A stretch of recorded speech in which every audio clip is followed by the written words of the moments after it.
Hay algo que quiero decirte antes de que empiece todo lo demás. Algo que quiero que lleves contigo desde el primer instante, como una linterna pequeña que enciendes antes de entrar en un lugar oscuro. No te lo voy a decir ahora, no del todo. Te lo voy a ir diciendo a lo largo de estas horas, en distintas formas, con distintas palabras, desde distintos ángulos. Y cuando llegues al final, si llegas al final, si tienes la paciencia y la disposición de permanecer, entonces lo entenderás de un modo que no puede explicarse en una sola frase. Lo que quiero decirte tiene que ver con el fracaso, y tiene que ver con Dios, y tiene que ver con lo que ocurre entre los dos, en ese espacio que solemos llamar vida. Pero sobre todo tiene que ver contigo, con ese momento en el que algo que construiste durante años se vino abajo, con esa mañana en que te despertaste y ya no supiste quién eras, con esa tarde en que miraste al cielo y sentiste que nadie miraba de vuelta. Esto es para ti, exactamente para ti. Quédate, respira, no hay prisa. He pasado muchos años sentado en silencio. No es una metáfora ni una imagen poética. Literalmente he pasado horas, días, semanas, sentado en silencio, mirando una pared blanca, escuchando mi propia respiración, intentando no huir de mí mismo. Y lo que he aprendido en ese silencio, lo que se ha ido depositando en mí como sedimento en el fondo de un río, es que el fracaso no es lo que creemos que es. El fracaso, cuando uno se atreve a mirarlo de frente, cuando no lo anestesia ni lo explica ni lo justifica, sino que simplemente se sienta con él, el fracaso empieza a revelar una cosa extraordinaria, empieza a revelar lo que realmente somos, y lo que realmente somos siempre me ha parecido muchísimo más interesante que lo que creemos ser. Déjame empezar desde el principio, desde un lugar que conozco bien porque he estado ahí más de una vez, aunque cada vez se parece menos a la vez anterior. El fracaso llega de muchas formas. Hay fracasos que explotan de golpe, como una ventana que estalla desde dentro, una relación que se rompe, un proyecto que naufraga, un diagnóstico que cambia todo en una tarde. Hay fracasos que se van acumulando despacio, como el agua que entra por una grieta en el techo, poco a poco, hasta que un día te das cuenta de que toda la habitación está húmeda y ya no recuerdas cuándo empezó. Y hay fracasos que ni siquiera parecen fracasos al principio. Esos son quizás los más difíciles, los que tienen la forma del éxito, los que te llevan a exactamente donde querías llegar, y luego, cuando ya estás ahí, te muestran que ese lugar no era el que necesitabas. Yo he conocido los tres, y en todos ellos he vivido el mismo momento. Ese instante en que ya no puedes sostenerte solo, en que la arquitectura interior que habías construido durante años, las certezas, los planes, la imagen de ti mismo, se vuelve de repente demasiado pesada para cargarla, o demasiado frágil para sostenerte. Y es justo en ese momento, y no antes, cuando algo empieza a moverse. Quiero que escuches esto con cuidado, porque voy a decirlo despacio. El fracaso no es el fin de la relación con Dios. El fracaso puede ser, si uno lo permite, el verdadero comienzo. No el comienzo romántico, no el comienzo lleno de luz y de certeza, sino el comienzo real. El comienzo en el que uno ya no puede fingir, en el que ya no puede presentarse con sus logros, ni con sus méritos, ni con su buena cara. El comienzo en el que uno llega, por fin, con las manos vacías, y las manos vacías, lo sé ahora, son las manos más receptivas que existen. Pero no quiero correr, quiero acompañarte. Quiero que este tiempo que vamos a pasar juntos sea como un retiro. No un retiro de fin de semana con dinámicas de grupo y reflexiones programadas, sino un retiro interior, el tipo de retiro que ocurre cuando uno decide simplemente estar presente, cuando uno decide no escapar. Así que respira otra vez, acomódate, y si en algún momento sientes el impulso de pausar, de cerrar los ojos, de quedarte en silencio con algo que se ha dicho, hazlo, no hay apuro. Esta conversación puede durar lo que necesite durar. Cuando yo era más joven, tenía una relación con Dios que era, básicamente, una relación con mi idea de Dios. Y mi idea de Dios era, básicamente, una idea construida sobre el rendimiento, sobre el cumplimiento. Dios era algo así como el árbitro definitivo, el que veía todo, el que juzgaba todo, el que puntuaba todo. Y mi tarea, en esa relación, era hacer lo suficientemente bien para merecer su aprobación, o al menos, para no merecer su desaprobación. No era una relación, era una audición permanente. No lo sabía en ese momento. Tardé años en verlo, tardé fracasos en verlo. Porque cuando uno vive en esa lógica, la del rendimiento y el mérito, el fracaso se convierte en una catástrofe existencial. No es solo que algo salió mal, es que yo soy lo que salió mal. El fracaso no es un evento, es una sentencia. Y si Dios es el juez, entonces el fracaso es la prueba de que no soy digno, de que nunca lo seré.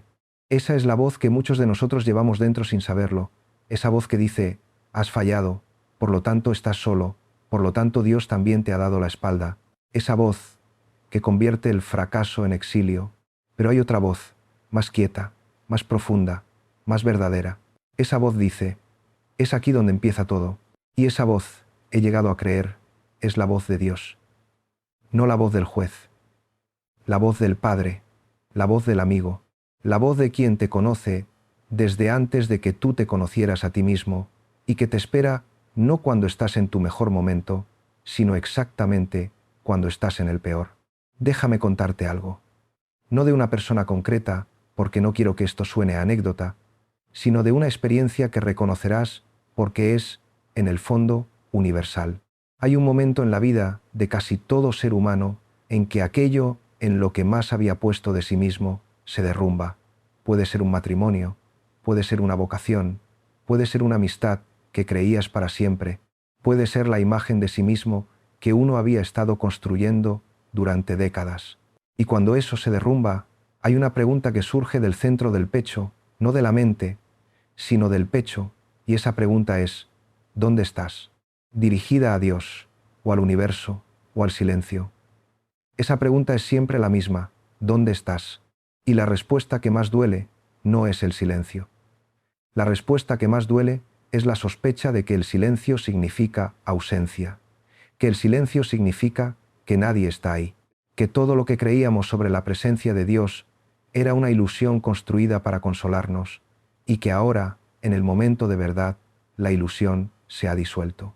Ese momento, esa sospecha, ese vértigo existencial, eso es lo que quiero habitar contigo hoy, no para resolverlo, no para ofrecerte una respuesta limpia y tranquilizadora, sino para estar en él contigo, porque creo que es exactamente en ese vértigo donde ocurre algo que no podría ocurrir en ningún otro lugar. He aprendido, a fuerza de silencio y de fracasos propios, que el silencio de Dios y la ausencia de Dios no son la misma cosa. Esta distinción parece pequeña. No lo es. Es, de hecho, una de las distinciones más importantes que un ser humano puede hacer en su vida interior. El silencio de Dios no es vacío. El silencio de Dios es una forma de hablar, una forma más profunda, más exigente, más real que cualquier palabra. Y para escuchar ese silencio, para entender lo que dice, hay que haber vaciado primero el propio ruido. Y el fracaso, cuando uno no huye de él, cuando uno se queda en él sin anestesias, el fracaso hace exactamente eso, vacía el ruido. Destruye las narrativas que teníamos sobre nosotros mismos. Silencia las voces que nos decían quiénes somos y qué valemos. Y en ese silencio que queda, en ese espacio que el fracaso abre con su brutalidad aparente, empieza a escucharse algo. No siempre al principio, a veces tarda. A veces hay que quedarse mucho tiempo en el silencio antes de que empiece a decir algo. Pero empieza, y lo que empieza a decir es esto. Estoy aquí.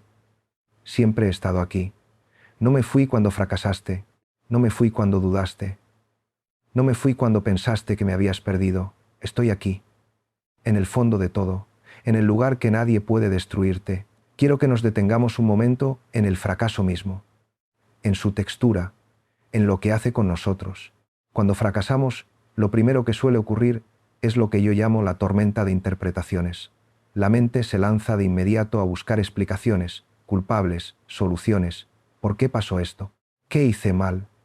¿Qué debería haber hecho diferente? ¿Es mi culpa? ¿Es culpa de los demás? ¿Cómo lo arreglo? ¿Cómo lo evito en el futuro? Esta tormenta de interpretaciones es comprensible. La mente hace lo que sabe hacer. Busca control donde ya no hay control. Busca sentido donde el sentido todavía no es visible. Es un mecanismo de defensa, y como todos los mecanismos de defensa, tiene su utilidad, pero también tiene su límite. El límite es que, mientras la tormenta dura, uno no puede sentir. Uno está tan ocupado pensando, analizando, juzgando, que no puede simplemente estar con lo que es, no puede estar con el dolor, no puede estar con el miedo, no puede estar con la confusión, y mientras no pueda estar con esas cosas, no puede integrarlas. Y mientras no pueda integrarlas, no puede pasar al otro lado. La tradición contemplativa, en la que me he ido formando y en la que sigo formándome, tiene una respuesta muy clara para esto. No es una respuesta cómoda, pero es una respuesta real. Y la respuesta es: quédate. No huyas, no intentes resolver, no intentes interpretar, simplemente quédate. En el vocabulario de la meditación, esto se llama presencia. Pero quiero alejarme un momento de la palabra, porque la palabra se ha desgastado. Quiero que hablemos de la experiencia directa. Quedarse es esto: dejar de hacer lo que no necesitas hacer en este momento. Soltar la urgencia de resolver. Respirar. Sentir el cuerpo. Sentir el peso de los pies en el suelo, la respiración que entra y que sale, el latido del corazón que sigue latiendo aunque todo parezca derrumbarse. Quedarse es reconocer que todavía estás vivo, que el fracaso no te ha matado, aunque a veces lo parezca, que hay algo en ti que persiste más allá del fracaso, algo que no falló, algo que no puede fallar. A ese algo lo llamo, sin dudar, Dios. Otros le llaman de otras maneras. El nombre importa menos que la experiencia. La experiencia es esta. En el fondo de todo fracaso, si uno se queda el tiempo suficiente, si uno tiene la valentía de no huir, hay una presencia. No es una presencia dramática. No es una voz que truena ni una luz que ciega. Es algo mucho más sutil, algo que se parece al calor, algo que se parece a la sensación de no estar solo, algo que se parece, aunque la palabra sea grande, al amor. Y ese amor no tiene condiciones. Esa es la parte que más me ha costado entender y la que más me ha cambiado. Ese amor no depende de que yo haya tenido éxito, no depende de que haya cumplido, no depende de que sea bueno o sabio o coherente, está ahí, en el fondo, siempre. Lo que el fracaso hace, cuando uno lo deja actuar, es retirar todo lo que tapaba esa presencia, las capas de orgullo, las capas de autoexigencia, las capas de necesidad de aprobación, las capas de la imagen que uno ha construido para el mundo. El fracaso las retira, a veces brutalmente, y deja ver lo que había debajo de todo eso. Y lo que hay debajo es más sólido, más real, más verdadero que cualquier cosa que hayamos construido sobre ello. Sigo con esto porque quiero que lo habites bien. Quiero que no sea solo una idea que escuchas y que luego guardas en un cajón intelectual. Quiero que sea algo que puedas llevar contigo. Así que, déjame preguntarte algo. ¿Puedes recordar un momento de fracaso en tu vida? No tienes que contárselo a nadie. Solo tráelo a la memoria. Un momento en que algo que valorabas mucho se rompió. Un momento en que sentiste que habías fallado, a ti mismo, a otros o a Dios. Solo recuérdalo, sin juzgarlo, sin intentar resolverlo ahora. Solo déjalo estar ahí, en tu memoria, mientras seguimos caminando juntos. Bien, quédatelo ahí. Ahora quiero hablarte del ego. No en el sentido psicoanalítico, aunque tampoco voy a contradecir a Freud, sino en el sentido espiritual. El ego es esa parte de nosotros que necesita tener razón, que necesita ser vista, que necesita tener el control, que construye la identidad sobre lo que hace, sobre lo que logra, sobre lo que otros piensan de ella. El ego no es malo, es humano, es natural, todos lo tenemos. El problema no es tenerlo, el problema es identificarse completamente con él. El problema es creer que uno es su ego, que uno es sus éxitos y sus fracasos, que uno es la imagen que proyecta. El fracaso golpea directamente al ego, y el ego, herido, grita, acusa, se defiende, a veces ataca, a veces se paraliza, a veces se hunde en una depresión que es, en el fondo, la incapacidad del ego de aceptar que no tiene el control que creyó tener. Pero hay algo en nosotros que no es el ego, algo más profundo, más quieto, más estable. A ese algo lo llaman de muchas maneras: alma, espíritu, conciencia pura, ser esencial. Yo prefiero no multiplicar los nombres, solo señalar la experiencia. Hay algo en ti que observa al ego. Hay algo en ti que puede ver la tormenta del ego sin ser la tormenta. Hay algo en ti que puede estar presente con el dolor sin ser destruido por el dolor. Ese algo es, creo, el lugar donde Dios habita en nosotros. O mejor dicho, ese algo es el lugar de encuentro, donde lo humano y lo divino se tocan, donde la persona que soy y el amor que me sostiene se encuentran. Y el fracaso, si uno lo atraviesa con conciencia, si uno no huye hacia arriba ni hacia abajo, sino que se queda en el centro, el fracaso puede ser el camino hacia ese lugar. Puede ser, paradójicamente, un acto de gracia. Quiero quedarme un momento con la palabra gracia, porque es una palabra que aparece mucho en el lenguaje espiritual y que a menudo se usa de un modo que la hace sonar lejana. Algo que le ocurre a los santos, algo que desciende del cielo en momentos excepcionales, algo extraordinario. Pero la gracia que yo conozco, la gracia que he ido encontrando a lo largo de años de silencio y de fracasos y de búsqueda, es mucho más ordinaria que eso. La gracia es lo que ocurre cuando uno deja de resistir, cuando uno deja de intentar que las cosas sean distintas de como son, cuando uno suelta el control, no como rendición desesperada, sino como acto de confianza. La gracia es lo que entra cuando el ego se retira, cuando el ruido se apaga, cuando la lucha cesa. No porque uno haya ganado la lucha, sino porque ha entendido que esa lucha no era necesaria. Y el fracaso, cuando destroza las ilusiones de control del ego, cuando demuestra con la brutalidad de los hechos que uno no puede controlarlo todo, el fracaso puede abrir la puerta a la gracia. No de manera automática, no sin esfuerzo, pero sí de manera real, si uno está dispuesto. La disposición es la clave, no el mérito, no la perfección, no la coherencia, la disposición. Quiero hablar ahora de algo que me parece fundamental y que suele quedar en la sombra cuando hablamos de espiritualidad y fracaso: la relación entre el sufrimiento y la verdad. Hay una tendencia, muy humana, de entender el sufrimiento como algo que hay que eliminar lo antes posible, como un error del sistema, como una disfunción que hay que corregir. Y entiendo esa tendencia. El sufrimiento duele, literalmente. Y la inteligencia humana, que está diseñada para resolver problemas, se pone inmediatamente a buscar la solución. Pero la tradición contemplativa, y no solo la cristiana, sino también muchas otras tradiciones de sabiduría, ha descubierto algo que va en otra dirección. Ha descubierto que el sufrimiento, cuando se atraviesa con conciencia, cuando no se anestesia ni se huye de él, el sufrimiento enseña algo que no puede aprenderse de ninguna otra manera. Enseña la verdad, no la verdad abstracta, no la verdad de los libros o de los discursos, la verdad de uno mismo, la verdad de lo que realmente importa, la verdad de lo que realmente somos cuando se han caído todas las máscaras. El fracaso es un tipo específico de sufrimiento, un sufrimiento que tiene la forma de la pérdida, y en esa pérdida hay algo que se revela. Porque todo lo que perdemos en un fracaso era, en realidad, algo que tenemos prestado. La salud, el éxito, las relaciones, la imagen, los proyectos, todo es prestado. El fracaso nos lo recuerda, con una claridad que no admite matices, y en esa claridad, brutal y necesaria, empieza a aparecer la pregunta más importante: ¿qué soy yo cuando no tengo nada de eso?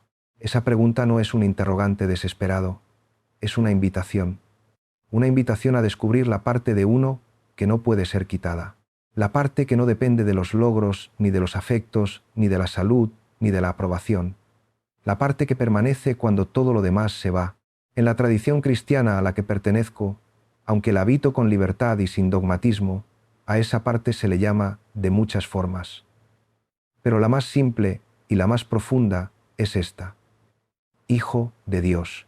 No en el sentido de mérito, no en el sentido de que uno haya hecho algo para ganarse ese título, sino en el sentido de que hay algo en cada ser humano que pertenece a algo más grande que él mismo, que está conectado, en su fondo más profundo, con el origen de todo. Y esa conexión no puede romperse, el fracaso no puede romperla, porque no fue construida por nosotros. Esta es la promesa que quiero ir desarrollando a lo largo de estas horas. No de golpe, sino capa a capa, como la luz que va entrando despacio en una habitación que ha estado mucho tiempo a oscuras. Sigue aquí, sigue respirando. No hay nada que tengas que hacer ahora mismo excepto escuchar. Hay un pasaje del Evangelio que vuelvo a leer con cierta frecuencia, no como texto religioso, sino como texto humano.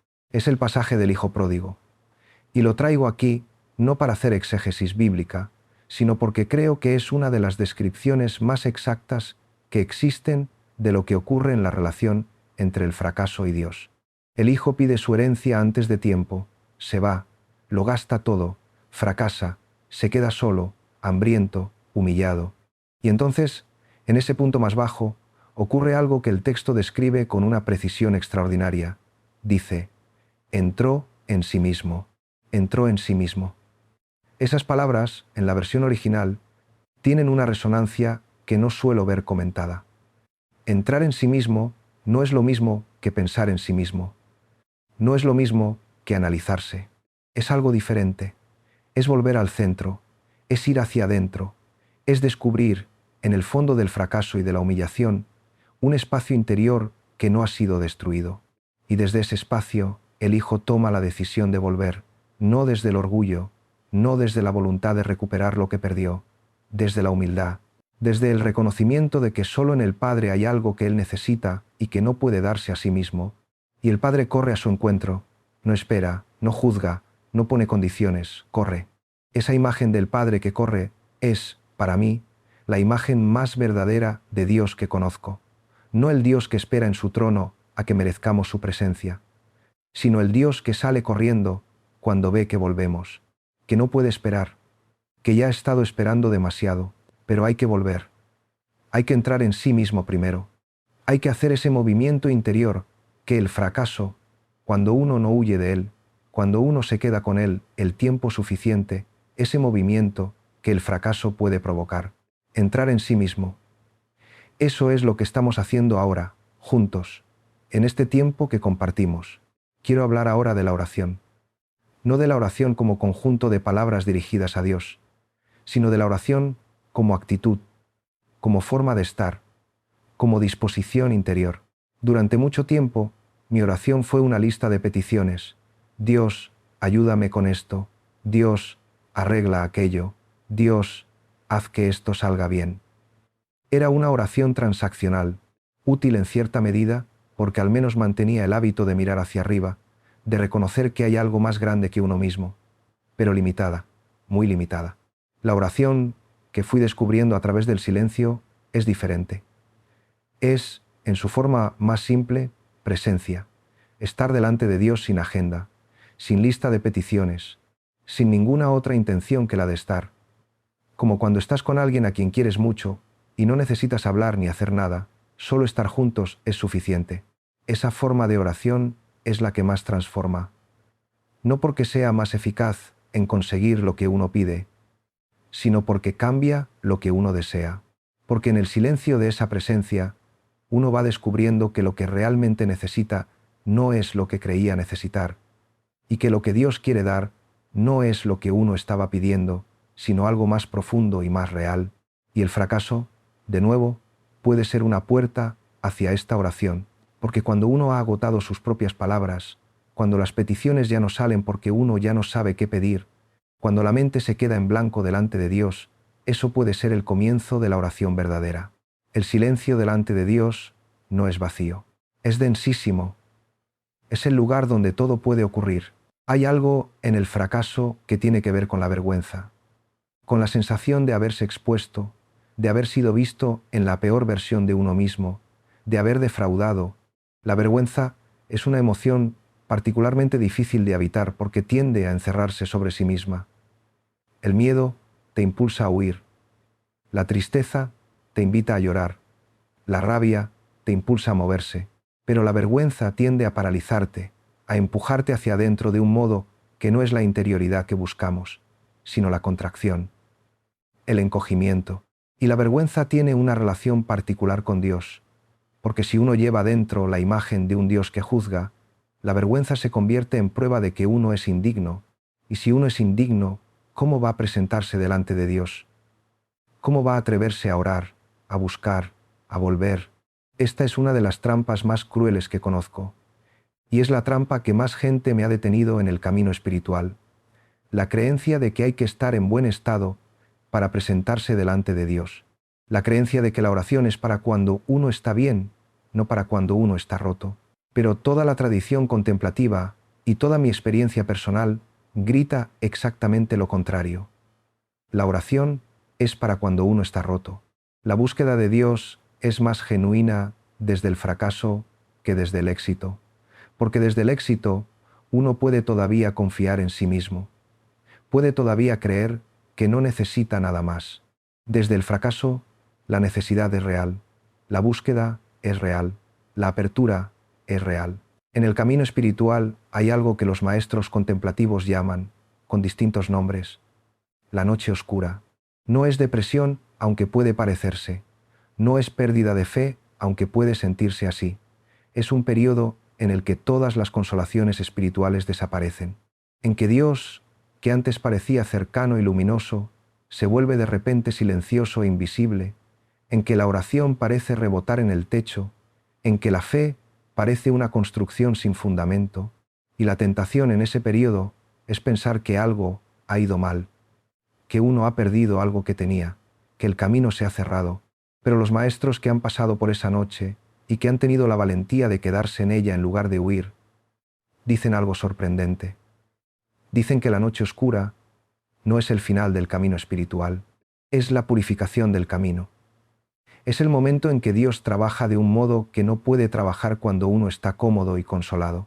Es el momento en que se destruyen los últimos apegos, las últimas dependencias, las últimas ilusiones sobre qué es la vida espiritual y qué es Dios.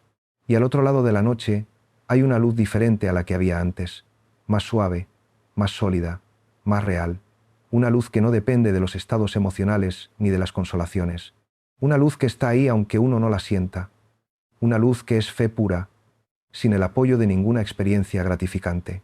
El fracaso puede tener esa función, no siempre, no automáticamente, pero sí cuando uno está dispuesto, cuando uno dice, me quedo, aunque no entienda, aunque duela, me quedo. Yo me he quedado muchas veces sin entender. Me he quedado en la oscuridad, en el silencio que no decía nada reconfortante, en la oración que parecía dirigirse a nadie. Y en esas veces, cuando miro atrás, veo que algo estaba ocurriendo, algo que no podía ver mientras ocurría, algo que solo se volvió visible cuando pasó el tiempo suficiente. No voy a prometerte que la oscuridad tiene siempre un significado visible al final. No voy a ofrecerte un esquema tranquilizador de cómo el sufrimiento conduce al crecimiento en pasos ordenados. La realidad espiritual no es así de limpia. Pero sí te digo esto. En todos los periodos de oscuridad que he vivido, en todos los fracasos que me han derribado, ha habido una constante, una sola. Y esa constante es que Dios no se fue, que la presencia no desapareció, que lo que desapareció fueron mis percepciones de esa presencia, mis consolaciones, mis certezas, pero no la presencia misma. Y esa distinción entre la presencia y la percepción de la presencia lo cambia todo. Respira. Tómate un momento si lo necesitas. Este es un buen lugar para detenerse internamente. Quiero hablar ahora de la confianza, porque la confianza, creo, es el centro de todo, no la certeza, no la comprensión, la confianza. La certeza es intelectual, depende de las pruebas, depende de que las cosas tengan sentido para la mente. Y la vida, con toda su complejidad y su dolor y su misterio, no siempre ofrece pruebas que satisfagan a la mente. A veces ofrece exactamente lo contrario, pero la confianza es diferente. La confianza no requiere que todo tenga sentido. La confianza es una actitud del ser, no una conclusión del pensamiento. Es elegir con toda la libertad que uno tiene, relacionarse con lo desconocido desde la apertura y no desde el miedo. Es elegir creer que hay algo que me sostiene, aunque no pueda demostrarlo. Es elegir vivir como si la última palabra sobre mi vida no fuera el fracaso, sino el amor.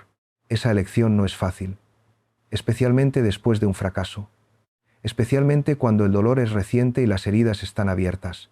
Pero es posible, y es la elección más transformadora que conozco. No te pido que la hagas ahora, te pido que la consideres, que la dejes en el umbral de tu conciencia, que la mires sin precipitarte, y si todo lo que ha pasado, incluyendo lo que más duele, incluyendo lo que más avergüenza, incluyendo lo que más te ha costado, y si todo eso hubiera estado al servicio de algo que todavía no puedes ver, no te pido que respondas que sí.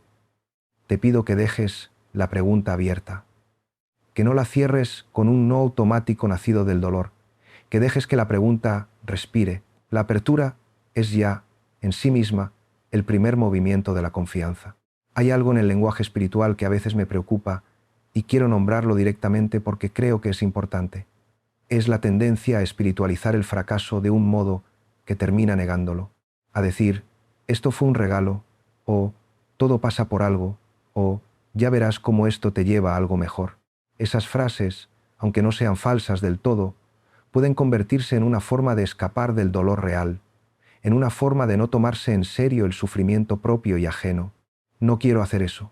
Quiero decir claramente, el fracaso duele, la pérdida duele, la humillación duele, el abandono duele, y ese dolor es real y merece ser reconocido, no espiritualizado demasiado rápido. El proceso espiritual no va de anestesiar el dolor, va de atravesarlo, va de quedarse con él el tiempo necesario, va de no huir hacia arriba, hacia interpretaciones tranquilizadoras, antes de haber estado lo suficiente abajo, en la tierra del dolor real. Y en esa tierra, que es la tierra de la humanidad más desnuda, es donde Dios, en mi experiencia, está más presente, no encima de la tierra. En la tierra, en el barro, por usar una imagen bíblica que me parece exacta, en el lugar donde las cosas se hacen y se deshacen, en el lugar donde uno sangra, la encarnación, que es el núcleo del mensaje cristiano, dice exactamente esto. Dios entró en la carne humana. Dios entró en el límite, en el dolor, en la vulnerabilidad. No observó el sufrimiento humano desde lejos, lo habitó, lo vivió desde dentro, y en eso hay una afirmación radical. El lugar del sufrimiento no es el lugar del abandono de Dios, es el lugar de la presencia más cercana de Dios. Eso cambia todo, si lo creemos, si lo hacemos nuestro, no como doctrina, sino como experiencia viva. Sigue aquí, sigue conmigo. Quiero hablar ahora de la humildad. No la humildad como virtud moral que uno debe practicar para ser mejor persona, sino la humildad como disposición existencial, como actitud ante la realidad. La palabra humildad viene de humus, tierra. Ser humilde es ser terreno, es tener los pies en la tierra, es no pretender ser más de lo que se es, pero también no pretender ser menos. El fracaso, cuando se vive con conciencia, tiene una función humillante en el sentido más profundo y positivo del término. Nos devuelve a la tierra. Nos recuerda que somos criaturas, que tenemos límites, que no somos el centro del universo, que nuestra capacidad de control es mucho menor de lo que creemos. Y eso, que en el momento del fracaso se siente como una derrota, es en realidad una liberación, porque la pretensión de control es agotadora, la imagen de uno mismo que hay que mantener es agotadora, la necesidad de éxito permanente es agotadora. Cuando el fracaso destruye esa pretensión, cuando te devuelve a la tierra, hay una sensación que puede surgir, si uno está quieto y abierto, que se parece al alivio, como si durante mucho tiempo hubieras llevado un peso enorme y de repente lo hubieras soltado, no voluntariamente. El fracaso te lo quitó, pero el peso se fue. Esa sensación de alivio no es fácil de sentir en los primeros momentos. El dolor tapa mucho, pero si uno se queda, si uno atraviesa las primeras capas, a veces, no siempre, pero a veces, aparece. Y en ese alivio hay una invitación a vivir de otra manera, más ligera, más real, menos construida, menos protegida. La libertad interior, que es quizás la cosa que más busca el ser humano, aunque no siempre sepa nombrarlo así, la libertad interior no se consigue acumulando, se consigue soltando, y el fracaso, brutalmente, nos enseña a soltar. No te estoy diciendo que el fracaso sea bueno, te estoy diciendo que el fracaso puede ser, si uno lo permite, el maestro más honesto que jamás ha tenido. Voy a quedarme un momento en algo más personal. Quiero hablarte de lo que ocurre en el cuerpo cuando uno fracasa, porque creo que el cuerpo es un gran ignorado en las conversaciones espirituales y eso es un error. Cuando uno fracasa, el cuerpo lo siente. Hay algo en el pecho que se cierra, hay una tensión en los hombros que se vuelve casi permanente. Hay una pesadez en los pies, una dificultad para moverse, que no es física, sino que tiene todo que ver con el estado interior. Hay insomnio, hay noches en que la mente no se detiene, hay momentos en que la respiración se acorta sin razón aparente. El cuerpo es el primer testigo del fracaso, y también puede ser el primer lugar de sanación. Cuando en la práctica contemplativa se habla de silencio, se habla también de silencio del cuerpo, de dejar que el cuerpo se asiente, de prestar atención a la respiración, no como técnica de relajación, sino como acto de presencia, de habitar el cuerpo en lugar de usarlo como un vehículo que lleva la mente a donde quiere ir. La respiración, en particular, me ha parecido siempre un regalo extraordinario. No porque sea una técnica espiritual, sino porque es, literalmente, el movimiento de la vida en uno mismo. Cada respiración es un pequeño acto de confianza. Uno suelta el aire y confía en que el siguiente va a llegar. Eso ocurre miles de veces al día, sin que uno lo piense, sin que uno lo controle del todo. Hay algo en el cuerpo que sabe respirar, aunque la mente esté en pánico. Ese algo en el cuerpo que sabe respirar, aunque todo lo demás falle, es una pequeña imagen de lo que estoy hablando. Hay algo en nosotros que sabe cómo continuar, aunque la mente y el ego estén convencidos de que todo ha terminado. Hay algo que sigue, que respira, que late, que espera. Ese algo no nos abandona en el fracaso. Es lo contrario. En el fracaso se vuelve más perceptible, si uno tiene la quietud necesaria para percibir lo sutil. Quiero invitarte a hacer algo ahora mismo, si puedes, solo por un momento. Cierra los ojos si no estás conduciendo o haciendo algo que requiera tu atención visual. Pon una mano en el pecho. Siente el latido. Siente el calor de la mano contra el pecho. Respira una vez, despacio, solo una vez. Eso que sientes, ese latido, esa calidez, esa respiración que entra y sale, eso es lo que permanece. Eso es lo que no falló. Eso es el fundamento. Bien. Continúa. He hablado mucho de lo que el fracaso destruye. Quiero hablar ahora de lo que construye. No para equilibrar artificialmente el discurso, sino porque creo que es verdad y creo que es importante. El fracaso construye, cuando se atraviesa con conciencia, una forma de comprensión que no puede obtenerse de ninguna otra manera. Una comprensión del sufrimiento ajeno que sale del corazón y no solo de la cabeza. Cuando uno ha estado en el suelo, cuando uno ha conocido la humillación y la pérdida, cuando uno ha llorado sin saber por qué, o cuando sí sabe perfectamente por qué, uno desarrolla una capacidad de acompañar a otros en su dolor que antes no tenía.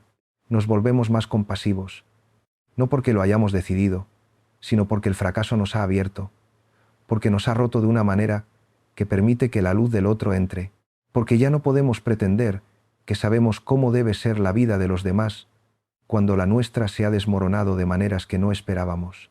Esa compasión es uno de los frutos más hermosos del fracaso bien vivido.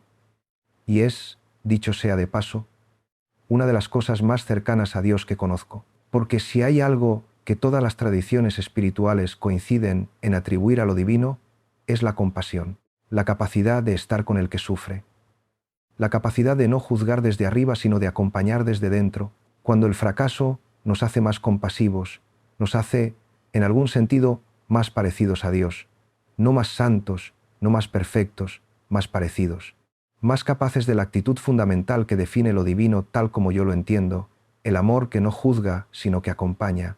Sigo aquí contigo. Y quiero que sepas que vamos a seguir un buen rato, no hay prisa, no hay que llegar a ningún sitio.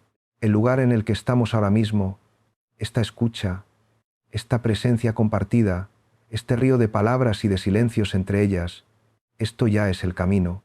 Quiero hablar ahora de una cosa que me parece que no suele nombrarse suficientemente cuando se habla de relación con Dios, y es la rabia contra Dios, el enfado. Él, ¿por qué me hiciste esto? Él, ¿dónde estabas? Él, no entiendo nada y estoy furioso de no entender. Esa rabia existe, es real. Y hay una tendencia en ciertos ambientes espirituales a silenciarla, a decir que no se puede estar enojado con Dios, que es irrespetuoso, que es una falta de fe, y yo creo que eso es un error profundo. La rabia con Dios puede ser una de las formas más honestas de relación con Dios que existen, porque implica que uno todavía está en relación, que todavía le hablas, que todavía le importa lo que ocurre. La indiferencia sería mucho más alejada. El libro de Job, que es uno de los textos más honestos sobre el sufrimiento humano que conozco, está lleno de rabia. Job no acepta las explicaciones de sus amigos, que le dicen que si sufre es porque ha pecado. Job protesta, Job exige, Job dice, quiero hablar con Dios cara a cara y quiero una explicación. Y curiosamente, al final del libro, Dios dice que Job habló de manera más correcta que sus amigos consoladores, que le ofrecían respuestas limpias. La rabia honesta es más real que la conformidad falsa. Y Dios, si es quien creo que es, prefiere la rabia honesta a la conformidad falsa. Si tienes rabia, si llevas rabia dentro, si hay un momento de tu vida que te genera todavía una indignación sin resolver, una pregunta sin respuesta que te enerva, no la suprimas, nómbrala, dísela. Dísela. No importa si es a Dios directamente, al universo, al silencio, dísela. Sácala de donde la tienes guardada. Porque mientras esté guardada, está bloqueando algo. Y cuando salga, cuando sea expresada con honestidad, puede abrirse un espacio que antes estaba cerrado. La relación con Dios que crece después del fracaso es una relación que ha sobrevivido la rabia, que no huyó del conflicto, que se quedó en la conversación aunque la conversación fuera difícil. Esa relación es más sólida, más real, más adulta que la que había antes del fracaso. Y esa es, quizás, la mayor paradoja de todo esto. El fracaso puede madurar la fe de un modo que el éxito nunca podría. Porque la fe que sobrevive el fracaso es una fe que ya no necesita ser protegida, es una fe que ha sido probada, una fe que conoce su propio fondo y sabe que ese fondo no se rompe. Sigo, continúo, porque hay más. Quiero hablar ahora de la presencia, no como concepto abstracto, sino como práctica concreta, como lo que ocurre cuando uno decide, momento a momento, estar donde está. Somos seres que vivimos mucho en el pasado y en el futuro. El pasado nos habita en forma de recuerdos, de arrepentimientos, de historias que nos contamos sobre quiénes somos y qué nos ha ocurrido.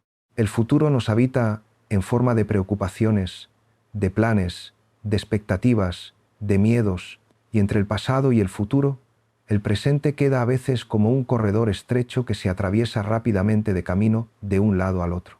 Pero el presente es el único lugar donde la vida ocurre de verdad, el único lugar donde Dios puede encontrarnos, porque Dios no está en nuestros recuerdos ni en nuestros planes. Dios está en el ahora.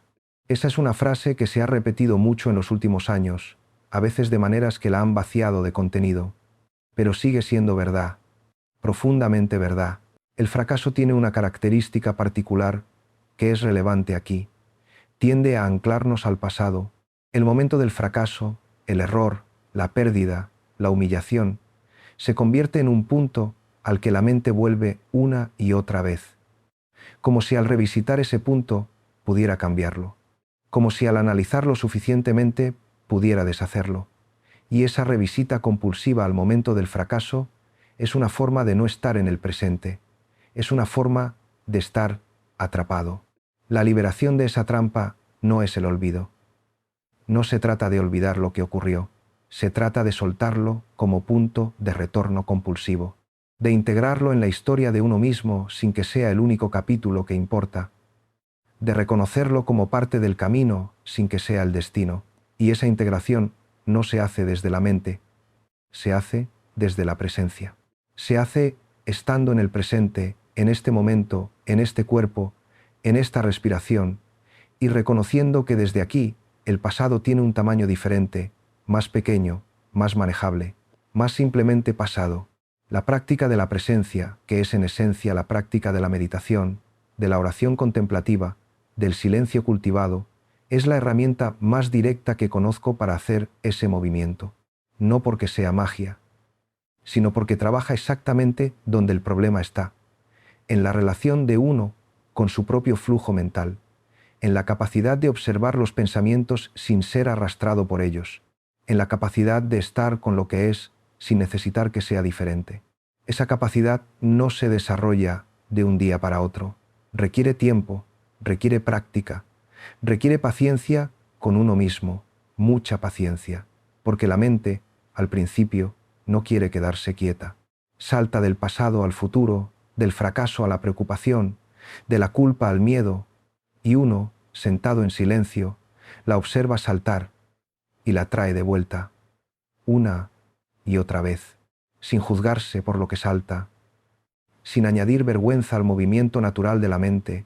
Esa práctica, ese traer de vuelta, esa paciencia sin juicio con el propio proceso, es en sí misma un entrenamiento espiritual. Es un pequeño acto de amor propio, repetido miles de veces, y acaba transformando no solo la forma de meditar, sino la forma de vivir. Las personas que practican el silencio durante tiempo suficiente, que cultivan la presencia de manera sostenida, empiezan a notar que algo cambia en su vida cotidiana. No sus circunstancias externas, no necesariamente sus relaciones o su trabajo o su salud, sino su relación con todo eso. La reactividad disminuye, la calma aumenta, la capacidad de estar con lo difícil sin huir o sin atacar mejora. El espacio entre el estímulo y la respuesta se amplía. Y en ese espacio ampliado, en ese momento de libertad entre lo que ocurre y la reacción, es donde la libertad interior habita. Es donde la elección consciente es posible. Es donde el ser humano deja de ser simplemente reactivo y empieza a ser, en algún sentido, autor de su propia vida interior.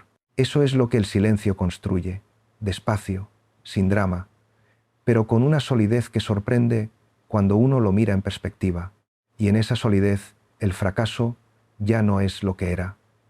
Sigue doliendo, sigue teniendo peso, pero ya no tiene el poder de definirte, ya no es la última palabra, porque hay algo en ti que es anterior y posterior al fracaso, algo que lo rodea sin ser destruido por él, y ese algo es donde tu identidad más profunda descansa.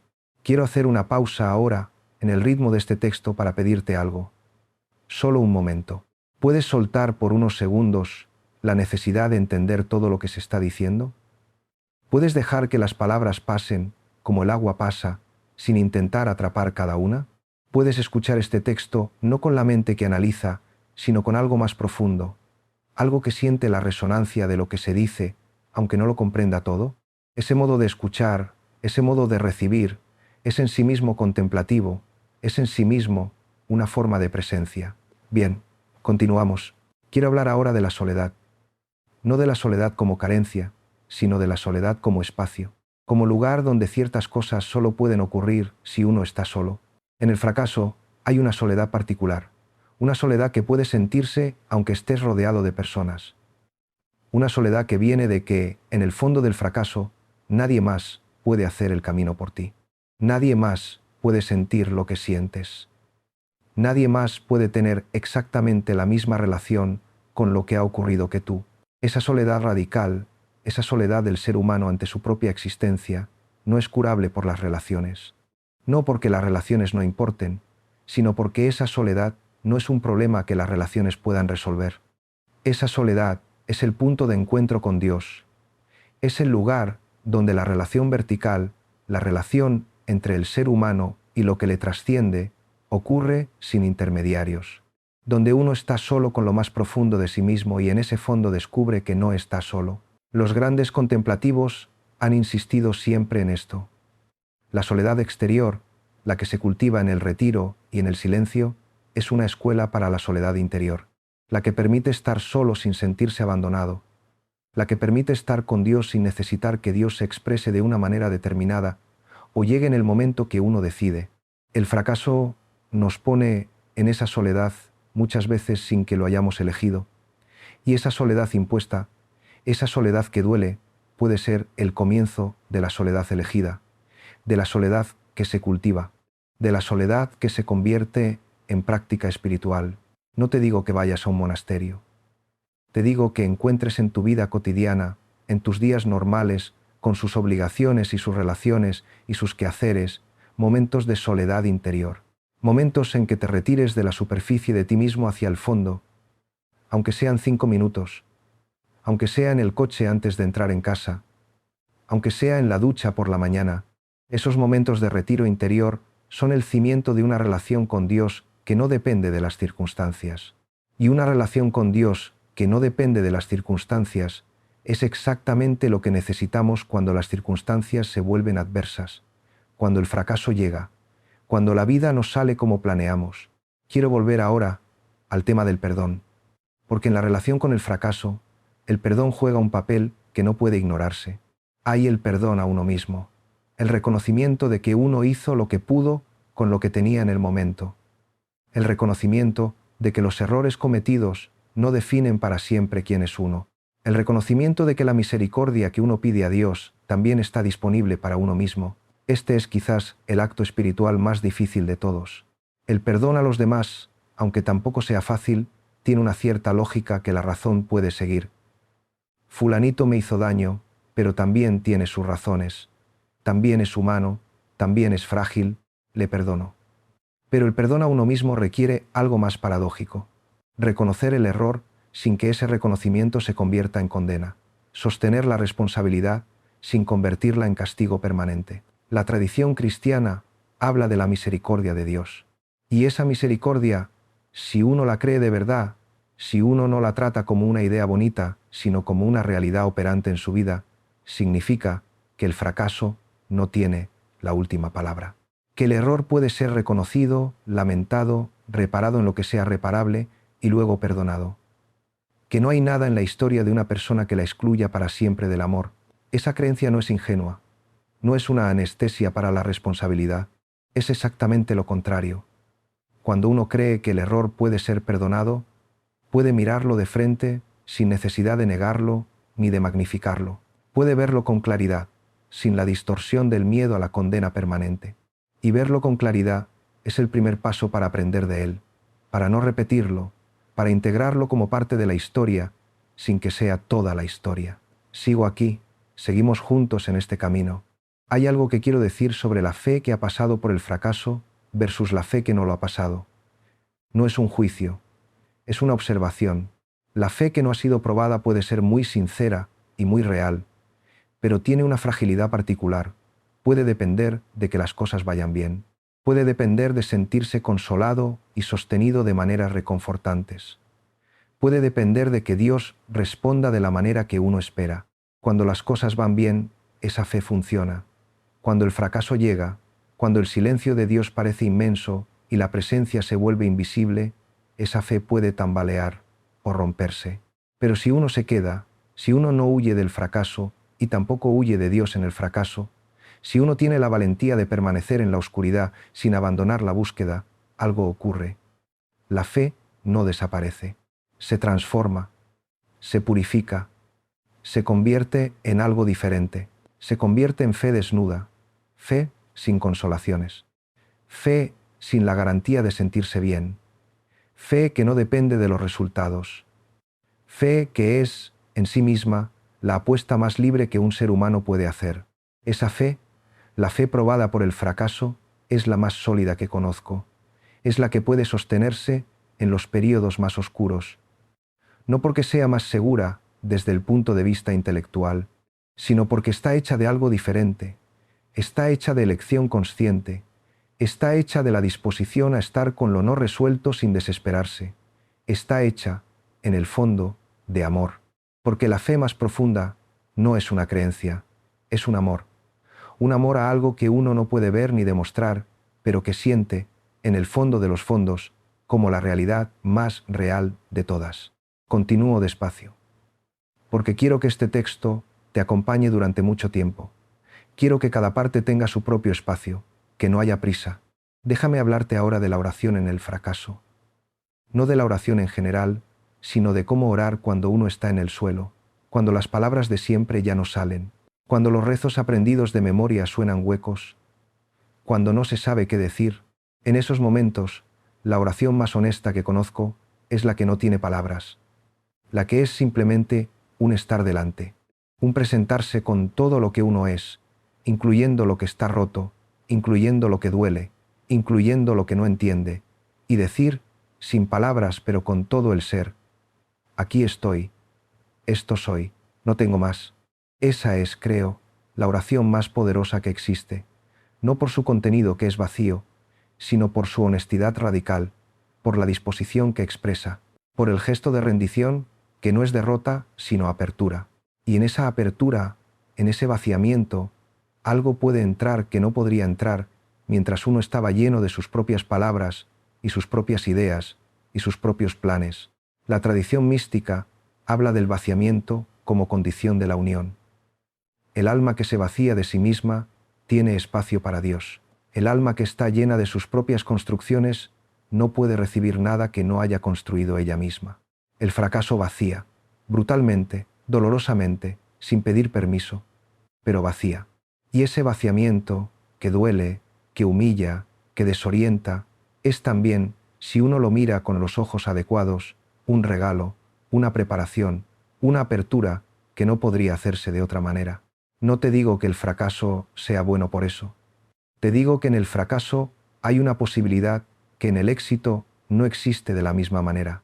El éxito llena, el fracaso vacía, y en el vacío Dios puede llenarte de algo diferente, de algo que tú no habrías elegido quizás si hubieras podido elegir, pero de algo más real, más sólido, más tuyo que cualquier cosa que hayas construido solo. Sigo contigo. Seguimos.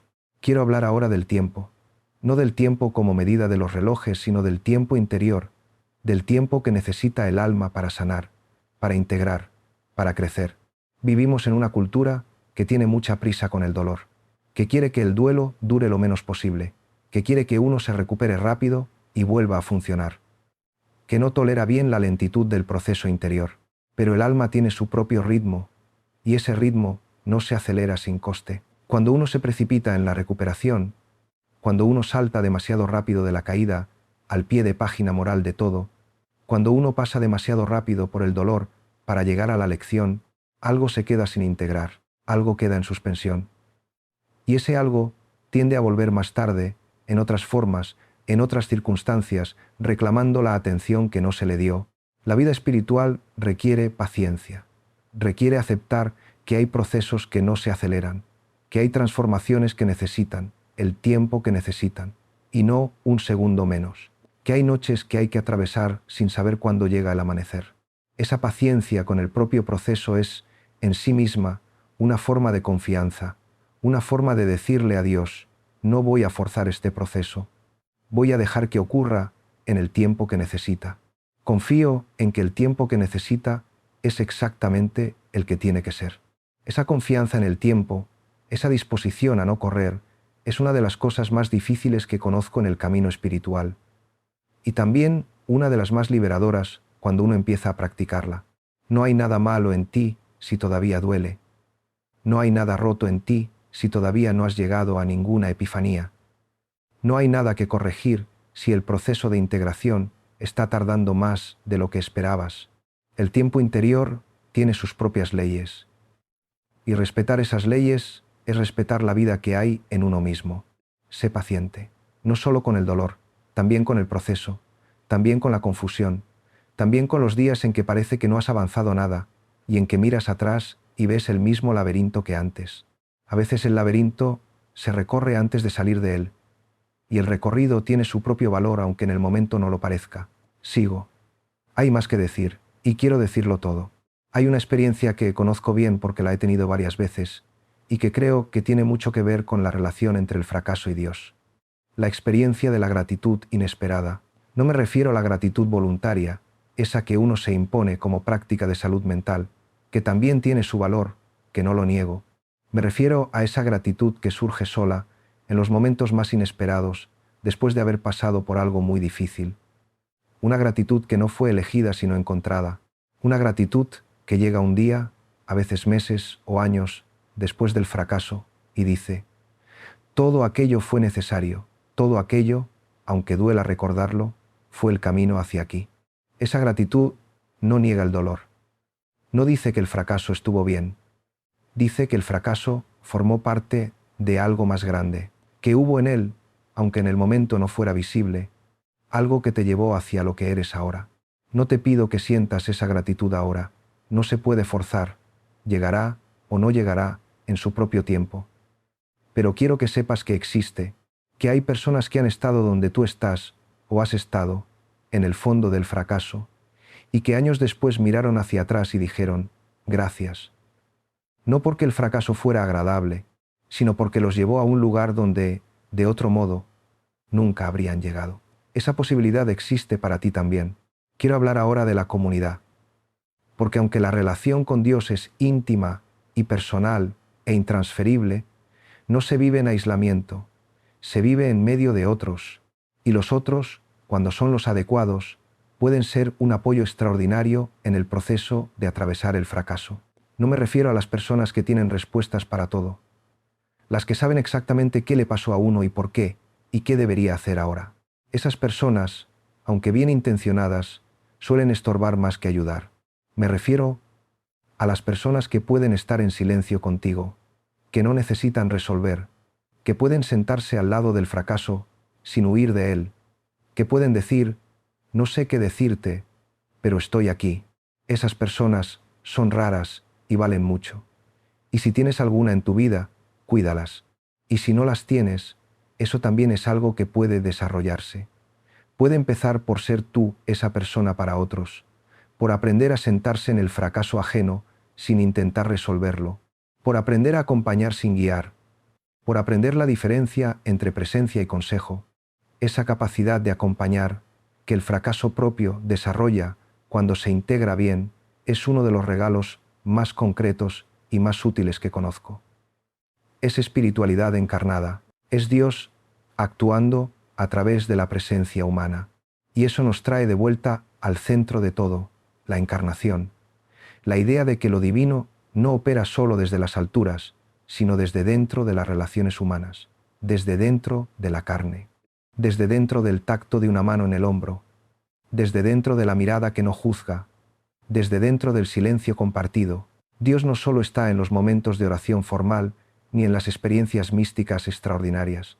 Está también, y quizás sobre todo, en el momento en que alguien está contigo en tu fracaso sin intentar que sea otra cosa que lo que es. Esa es una de las formas más concretas y más poderosas de gracia que existen, continuó. Seguimos en el río. Quiero detenerme un momento en la cuestión del sentido, porque una de las preguntas más dolorosas que trae el fracaso es precisamente esa. ¿Qué sentido tiene todo esto? ¿Qué sentido tiene este sufrimiento? ¿Qué sentido tiene que me ocurriera esto a mí? Y la respuesta honesta es que no siempre hay una respuesta inmediata. No siempre el sentido se ve en el momento. No siempre la vida se explica de maneras que satisfagan la razón. Pero hay una diferencia entre la ausencia de sentido visible y la ausencia de sentido. La primera es una experiencia común y dolorosa. La segunda es una conclusión que solo puede sostenerse si uno asume que el sentido de la vida debe ser legible en cualquier momento, desde cualquier punto de vista.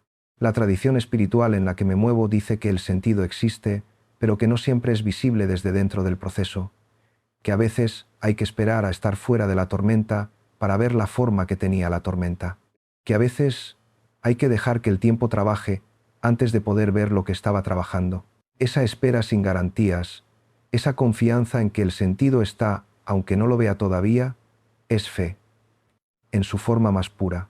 No es la fe que exige pruebas, es la fe que puede vivir con la incertidumbre, la fe que dice, no entiendo, pero confío, no porque haya razones evidentes para confiar, sino porque he decidido relacionarme con la realidad desde la apertura y no desde el cierre.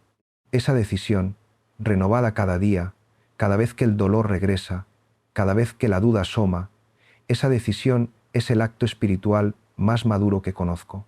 No es una ilusión, no es una negación de la realidad, es una apuesta libre, sin garantías, por la posibilidad de que la realidad sea más grande y más bondadosa de lo que el fracaso parece decir. Soy consciente de que llevamos mucho tiempo juntos en este texto, y quiero agradecerte que estés aquí. Quiero nombrarte directamente. El hecho de que hayas llegado hasta aquí, de que hayas permanecido en esta escucha, dice algo de ti. Dice que hay en ti una disposición, una búsqueda, un hambre de algo real que no puede ser satisfecho con respuestas fáciles. Esa disposición es preciosa, cuídala, aliméntala con el silencio, con la lectura, con la oración, en cualquier forma que te sea accesible, con las personas que acompañan sin juzgar, con los momentos de belleza que te recuerdan que el mundo es más grande que tu fracaso. Esa disposición es también, creo, una forma de gracia, una forma de respuesta a algo que te llama desde adentro. Y ese llamado, esa inquietud que no te deja conformarte con la superficie, ese es el mejor indicio que conozco de que la relación con Dios está viva en ti, aunque no siempre lo parezca. Seguimos. Quiero hablar ahora de algo que a mí me ha parecido siempre enormemente liberador y que tiene que ver directamente con el fracaso, la idea de que Dios no necesita que yo sea perfecto. Parece obvia. Dicha así, en una frase, suena a cosa sabida, pero en la práctica, en la vida real, en los momentos en que uno se mira al espejo después del fracaso y ve todo lo que hizo mal y todo lo que podría haber hecho diferente, esa idea no es para nada obvia. Es de hecho la cosa más difícil de creer, porque llevamos dentro, muchos de nosotros, una voz muy antigua que dice que el amor es condicional, que el amor hay que ganárselo, que si uno falla, el amor se retira. Esa voz viene de muchos lugares, de la infancia, de las relaciones tempranas, de la cultura, de ciertas formas de educación religiosa que enfatizaron más el juicio que la misericordia. Y esa voz miente sobre Dios y miente sobre el amor que yo he ido encontrando en el silencio y en la oración y en los momentos de gracia inesperada. No es un amor que fluctúa con el rendimiento, es un amor que permanece, que no se retira cuando uno fracasa, que no aumenta cuando uno tiene éxito, que simplemente está, constante, incondicional, a veces invisible, pero siempre presente. Y la experiencia de ese amor cuando uno la tiene, aunque sea un instante, aunque sea un destello en la oscuridad, cambia todo. No cambia las circunstancias externas, pero cambia la forma en que uno se relaciona consigo mismo, con sus errores, con sus limitaciones, con su propia humanidad. Empiezas a poder mirarte con la misma mirada con la que crees que Dios te mira. Una mirada que ve todo, incluyendo lo que te avergüenza, pero que no se detiene en ello como punto de condena, sino que lo rodea con algo que solo puede llamarse compasión.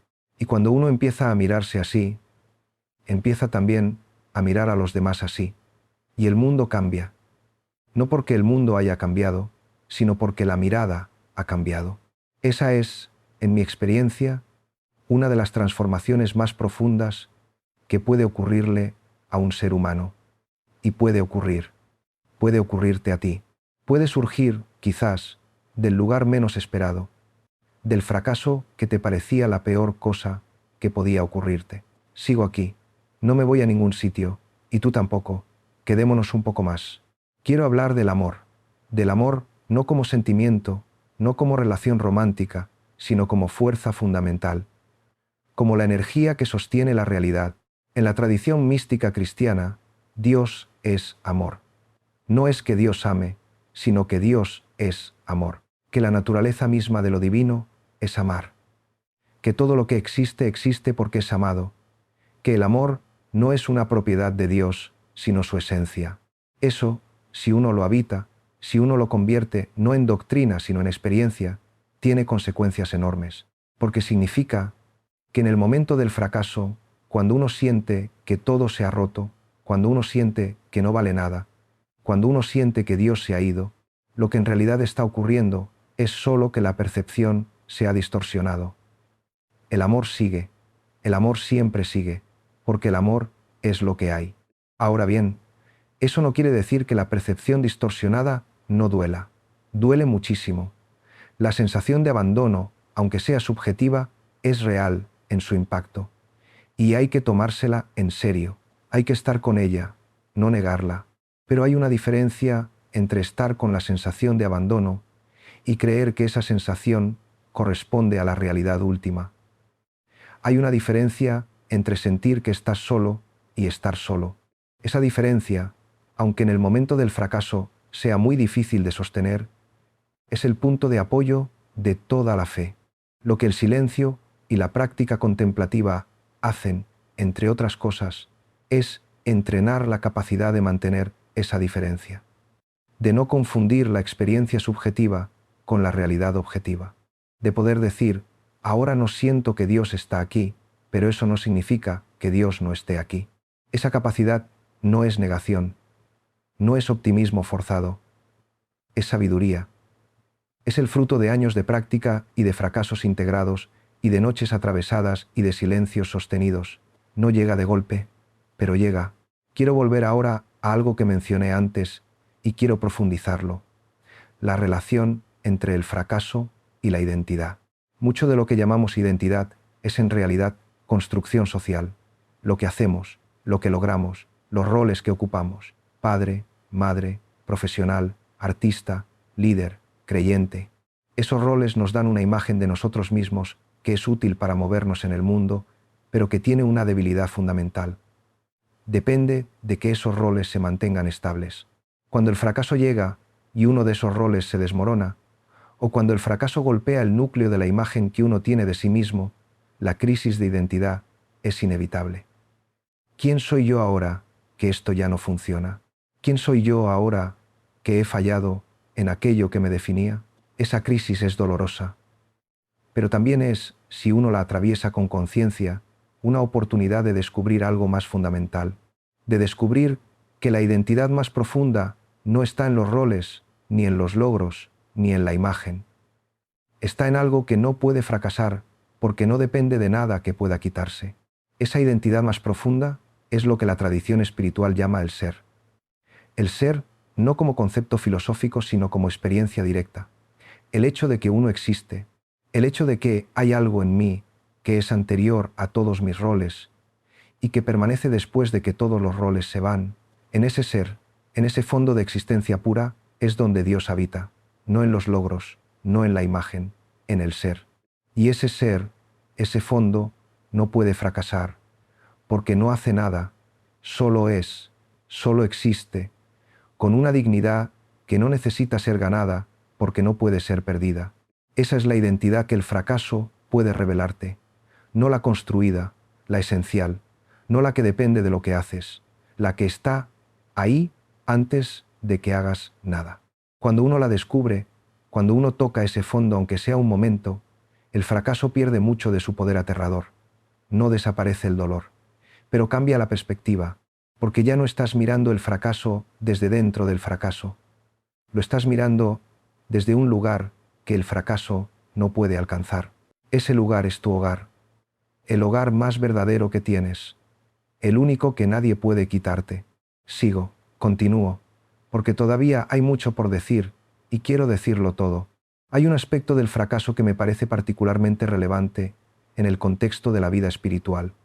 El fracaso en la propia vida espiritual, el fracaso en la oración, el fracaso en la coherencia, el fracaso en ser la persona que uno quería ser o que creía haber llegado a ser. Ese fracaso espiritual que puede tomar la forma de una recaída en un comportamiento que se creía superado, o de un período de sequedad en la oración que parece interminable, o de un acto que contradice los propios valores más profundos. Ese fracaso es quizás el más duro de todos, porque ataca directamente a lo que uno creía que era su fundamento. Y la tentación es enorme de rendirse, de decir: esto demuestra que no sirvo para esto, que el camino espiritual no es para mí, que soy demasiado débil, demasiado inconsistente, demasiado humano. Pero ese pensamiento es precisamente lo opuesto de lo que la vida espiritual enseña, porque la vida espiritual no es para los que no tienen debilidades, es para todos. Y la debilidad, reconocida y aceptada, es ella misma un camino. San Pablo dice algo que me ha acompañado mucho: cuando soy débil, entonces soy fuerte. Eso no es un juego de palabras, es una descripción precisa de lo que ocurre cuando uno deja de pretender que puede arreglárselas solo, cuando deja de poner su confianza en su propia fortaleza y la pone en algo más grande que él.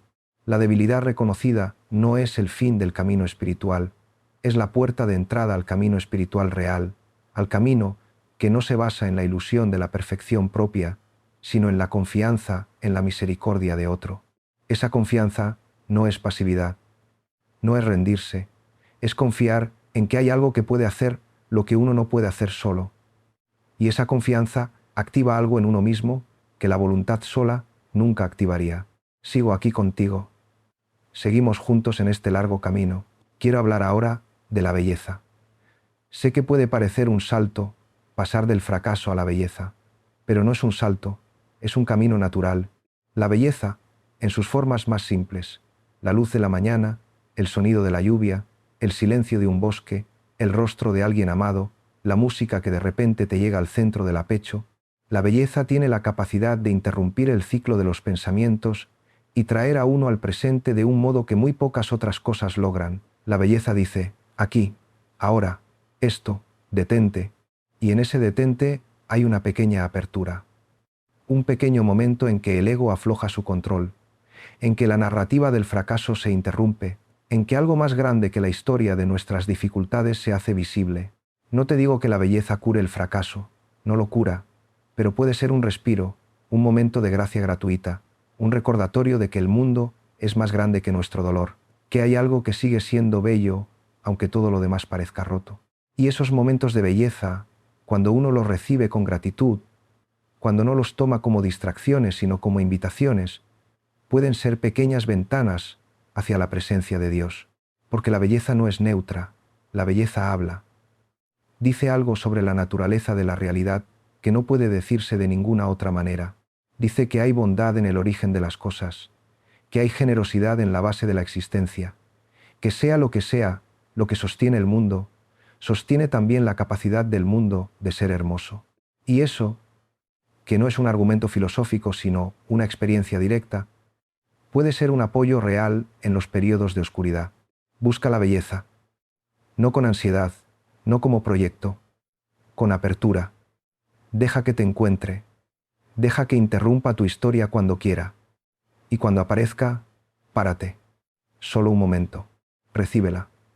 Deja que haga lo que sabe hacer. Esa receptividad a la belleza es en sí misma una práctica espiritual, es una forma de orar sin palabras. Seguimos en el río. El río no ha llegado todavía al mar. Hay todavía mucha agua que recorrer. Quiero hablar de la esperanza, no la esperanza optimista, la que dice que todo va a salir bien porque la vida tiende hacia lo positivo, sino la esperanza teologal, que es una cosa más extraña y más profunda. La esperanza teologal no depende de las circunstancias, no aumenta cuando las cosas van bien, ni disminuye cuando van mal. Es una orientación del ser hacia algo que está más allá de lo visible, una confianza en que lo que aún no existe puede llegar a existir, una apertura al futuro como lugar de posibilidad y no solo de prolongación del pasado. Esa esperanza es posible incluso y especialmente en el fracaso, porque el fracaso, aunque cierra muchas puertas, abre siempre al menos una, la puerta del comienzo. La posibilidad de que lo que viene no sea solo la repetición corregida de lo que fue, que haya un camino que no conocía todavía, una dirección que no había considerado, una vida que no había imaginado. No estoy hablando de recuperación rápida ni de rebote inmediato. Estoy hablando de algo más lento y más profundo.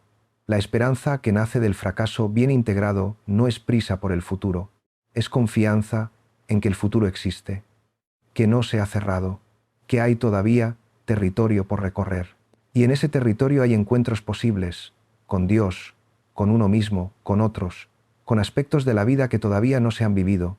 Esa posibilidad, esa apertura, esa puerta que el fracaso no puede cerrar, aunque pueda dañar muchas otras, eso es la esperanza. Quédate con ella, no como ilusión, como orientación, como dirección del corazón. Quiero hablar ahora de algo muy concreto, de los pequeños pasos, de los pequeños gestos que constituyen la vida espiritual cotidiana, porque a veces cuando hablamos de fracaso y de Dios y de transformación interior, todo suena muy grande, y la grandeza puede paralizarnos tanto como el miedo. La vida espiritual, en su realidad cotidiana, no es grande, es pequeña, es muy pequeña. Son 5 minutos de silencio por la mañana antes de que el día empiece. Es un momento de pausa antes de reaccionar a lo que ha irritado. Es una respiración consciente en el momento de tensión. Es una palabra amable dicha cuando el cansancio habría hecho más fácil el silencio. Es el gesto de sentarse un momento, aunque sea en el baño, y decir simplemente, aquí estoy, gracias por este día, aunque este día haya sido difícil. Esos pequeños gestos, repetidos día tras día, construyen algo que ningún gran acto espiritual puede construir. Construyen la textura de una vida orientada hacia adentro, una vida en la que lo invisible tiene espacio, una vida en que Dios no es solo un concepto, sino una presencia habitual. Y esa vida, construida de pequeños gestos, es mucho más resistente al fracaso que la vida que depende de grandes experiencias espirituales. porque los pequeños gestos pueden hacerse en cualquier circunstancia, en el fracaso como en el éxito, en la oscuridad como en la luz. No te pido que hagas más de lo que puedes. Te pido solo que no subestimes lo pequeño, que no esperes a estar mejor para empezar, que empieces ahora con lo que tienes, con lo que eres, con lo que puedes. 1 minuto de silencio al día es más que ningún minuto. 5 palabras de gratitud, aunque sean dichas sin convicción, son más que ninguna palabra. Un gesto de amabilidad hacia ti mismo en el momento del fracaso es más que ningún gesto. Empieza pequeño y confía en que lo pequeño crece. Continúo. Porque esto que estamos haciendo aquí, este largo caminar juntos, tiene su propia forma de construir algo. Aunque no lo notes en este momento, aunque no lo puedas nombrar, algo está ocurriendo en la escucha sostenida, en la presencia mantenida, en el hecho de no haberte ido. Eso también es práctica espiritual. Quiero volver una vez más al fracaso. Quiero ir hacia el centro de él, hacia el momento más oscuro, el momento en que uno toca fondo, tocar fondo. Esa expresión que todos conocemos, el punto en que ya no hay más abajo, el punto en que uno ha llegado a la tierra más dura del dolor y ya no puede bajar más. Ese punto, que es sin duda el más difícil, es también el más interesante desde el punto de vista espiritual, porque en ese punto, y solo en ese punto, ciertas cosas se vuelven posibles que antes no lo eran.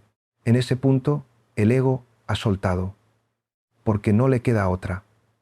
Ha cedido porque ya no tiene fuerzas para seguir sosteniendo la ilusión de control. Y en ese momento de rendición involuntaria, en ese momento en que uno ya no puede más, a veces ocurre algo, algo que no tiene nombre exacto, algo que algunos llaman gracia y otros claridad y otros simplemente alivio, algo que llega desde un lugar que no es uno mismo, algo que dice, sin palabras, puedes soltar, no tienes que cargar con esto solo, hay algo que puede cargarlo contigo. Esa experiencia, que no es universal, que no ocurre siempre en el fondo, pero que ocurre, que he conocido y que he escuchado de otras personas que han llegado a ese punto, esa experiencia puede ser el comienzo de la relación más real que uno haya tenido jamás con Dios. No la relación de los tiempos buenos, en que uno se acerca a Dios porque se siente agradecido, o porque busca su compañía, o porque la práctica espiritual produce frutos visibles, sino la relación del fondo, la relación de cuando ya no hay nada más, la relación en que uno llega sin nada en las manos y encuentra que hay algo esperando. Esa relación es la más sólida, la más auténtica, la que ya no puede romperse porque fue construida exactamente donde todo lo demás se rompió. Cada vez más cerca del final, aunque el final no sea un cierre sino una apertura. Quiero hablar de la conversión, no en el sentido religioso estricto, de cambiar de creencias de un sistema a otro, sino en el sentido más profundo, el giro interior. El momento en que uno para de mirar afuera y empieza a mirar adentro. El momento en que deja de buscar en las circunstancias externas lo que solo puede encontrarse en el interior. Esa conversión, ese giro, puede ocurrir en cualquier momento. Puede ocurrir lentamente, a lo largo de años de práctica espiritual, o puede ocurrir de golpe, en el momento más inesperado. En la cama, a las 3 de la mañana, cuando el dolor ha agotado todos los argumentos y solo queda la verdad desnuda. En muchos casos, el fracaso provoca ese giro. Fuerza la conversión que uno no habría elegido voluntariamente, porque afuera ya no hay nada que mirar que no recuerde la pérdida. Y entonces, por necesidad, o por desesperación, o por simple agotamiento, uno empieza a mirar adentro, y adentro hay más de lo que esperaba, hay más silencio, más profundidad, más capacidad de sostenerse, más recursos de los que la mente creía tener. Y hay, en el fondo de todo eso, algo que no se puede describir bien, algo que solo puede apuntarse, rodearse, señalarse desde distintos ángulos, una presencia, una calidez, una sensación de que uno es conocido y amado exactamente como es, sin mejoras necesarias, sin correcciones pendientes. Esa presencia, ese conocimiento, ese amor, eso es Dios en mi experiencia, no una doctrina, ni una institución, ni un sistema de creencias, una presencia real en el fondo de la experiencia humana, una presencia que el fracaso, paradójicamente, puede acercarnos cuando retira todo lo que la tapaba. Y esa presencia no resuelve el fracaso, no lo deshace, no lo convierte en éxito, pero lo transforma, le da un contexto diferente, le otorga un lugar en una historia más grande, una historia que no termina con el fracaso, sino que continúa a través de él. Eso es lo que quería decirte. Lo que prometí al principio que te diría solo si te quedabas hasta el final. Y es esto: el fracaso no es el fin de la historia, es un capítulo difícil, quizás el más difícil que has vivido, pero un capítulo dentro de una historia que es más grande que el fracaso, una historia que está siendo escrita no solo por ti, sino por algo que te trasciende y te ama. Y esa historia, que todavía no ha terminado, que sigue abriéndose hacia adelante, es tuya, completamente tuya, con todo lo que has vivido, incluyendo lo que duele, incluyendo lo que avergüenza, incluyendo lo que todavía no entiendes. Toda esa historia es tuya, y toda ella, absolutamente toda, está contenida en un amor que no juzga, sino que acompaña.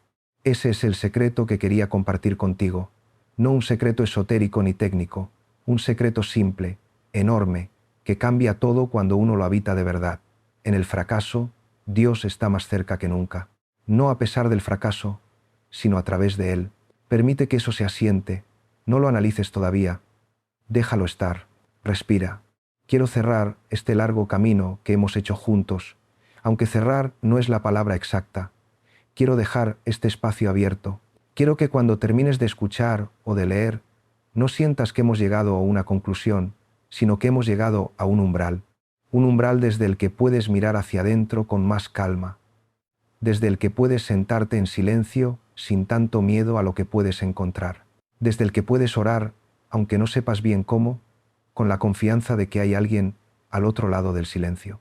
Lo que quiero para ti, lo que le pido a este tiempo que hemos compartido, es que algo haya cambiado, aunque no sepas exactamente qué, que haya algo un poco más ligero en el pecho, que haya una pequeña apertura donde antes había una muralla, que la relación con tu propio fracaso se haya movido 1 milímetro en la dirección de la aceptación y no de la condena. 1 milímetro es suficiente. 1 milímetro, sostenido en el tiempo, sostenido con práctica y paciencia y presencia, se convierte en kilómetros. Esta conversación no tiene por qué terminar aquí. Puede continuar en el silencio de mañana por la mañana, en el momento de pausa antes de dormir, en la caminata por la que pasas todos los días y a la que nunca le prestas atención porque la mente está en otra parte, en el instante en que alguien te hace daño y en lugar de reaccionar, respiras y te preguntas, ¿qué está ocurriendo realmente aquí? Esta conversación puede continuar en todo eso. Puede seguir, como una corriente subterránea, debajo de todas las actividades de tu día, y a veces, en los momentos más inesperados, algo de lo que hemos tocado aquí puede surgir, un eco, una resonancia, un recordatorio de que hay un camino interior que no se cierra aunque las circunstancias externas sean difíciles. Eso es lo que espero para ti. No una solución, no una vida sin fracasos futuros, sino un camino interior que puedas recorrer también en los momentos difíciles. Un camino que no dependa de que todo vaya bien para seguir siendo un camino. Las palabras se van agotando, no porque ya no haya más que decir, sino porque hay cosas que las palabras no pueden decir del todo. Hay un punto en que las palabras solo pueden señalar hacia algo que está más allá de ellas. Y en ese señalamiento, en ese límite del lenguaje, empieza el territorio del silencio. El silencio no es el final. El silencio es el comienzo de lo más real. Así que cuando este texto termine, cuando la última palabra haya pasado, no cierres de golpe la puerta de lo que has escuchado. Quédate un momento en el umbral. Deja que el silencio diga lo que no han podido decir las palabras. Y en ese silencio, si te quedas en él con paciencia y con apertura, quizás escuches algo que no se dice en ningún libro y que no puede enseñarse en ninguna charla, algo que solo puede sentirse desde dentro, algo que estaba ahí antes de que empezáramos y que seguirá ahí cuando terminemos, algo que tiene tu nombre, algo que te conoce, algo que te espera, algo que, por mucho que hayas fracasado, no ha dejado de amarte. Esa es la presencia. Ese es Dios. Gracias por haber permanecido. Gracias por no haberte ido. Gracias por esta hora, estas horas, este tiempo compartido en el interior. El camino sigue, siempre sigue, y tú puedes seguirlo, no porque seas perfecto, porque estás aquí, porque sigues buscando, porque, a pesar de todo, todavía crees que hay algo que vale la pena encontrar. Y lo hay. Lo hay. Quédate un momento más en silencio, si puedes. Solo un momento. Y luego, despacio, vuelve al mundo, pero vuelve un poco diferente, un poco más tuyo, un poco más en paz con lo que eres y con lo que has sido. El fracaso no te define. El amor que te rodea, sí. Vuelve. Y lleva contigo algo de este silencio.